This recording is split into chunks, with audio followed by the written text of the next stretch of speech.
All right, today we are leveling up our Grenache game and we are going to Chateauneuf du Pape.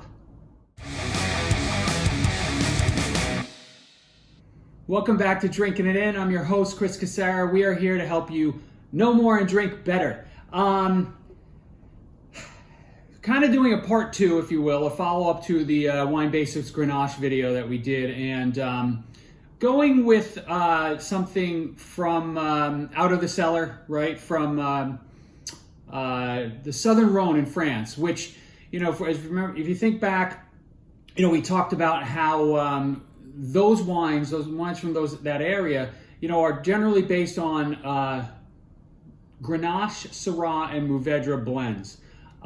With Grenache being a big player for the most part in anything from the southern Rhone. Chateauneuf du Pape in the southern Rhone, one of the highest valued, translate that to most expensive set of wines in that region. And, you know, so this wine comes from the 2010 vintage, which, if you're guessing, you know, getting a recurring theme on this channel, 2010, great vintage in Europe. According to what the Wine Spectator says about this vintage, I should not be drinking this now, but, you know, I have a few bottles from different producers, and I figured it'd be good to test this one out now. And this was one of the more reasonable bottles, so I figured it was a good place to start. So, 2010, Domaine du Pere Caboche from the Pierre Boisson family. It's a Chateauneuf du Pape. This is 80% Grenache. So, you know, I'm thinking we're going to get some, you know, red fruit and leather, hopefully, if we're lucky. But, you know, it's the first time I've had a 2010 Chateauneuf du Pape in a long, long time. And I think it's time to give it a try. It's actually a little darker than I was expecting. It's more of, it's got more of a plum type feel to it. There's some leather.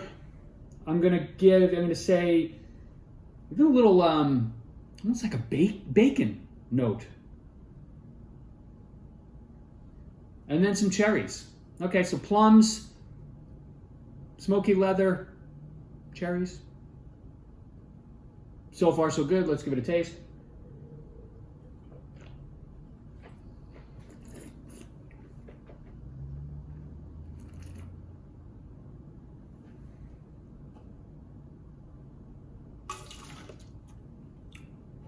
Sorry, I was pausing there in the middle because I got a note of like a candy that is immediately familiar, but I'm unable to place.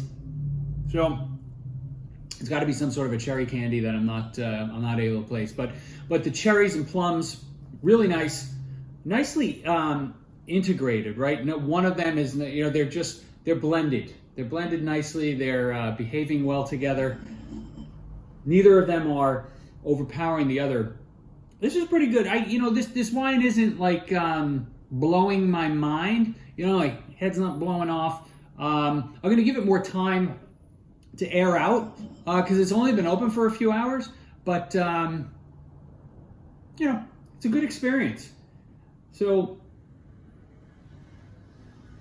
you know, I think I don't know if I agree with the Wine Spectator that it's too early to be drinking these wines, but you know, I think the only way that you can figure it out is if you continually test. So this is the first one of what'll be many more coming out of the cellar, and you know, that's about it. I hope you're enjoying these videos. I hope you're learning something, getting some value out of it.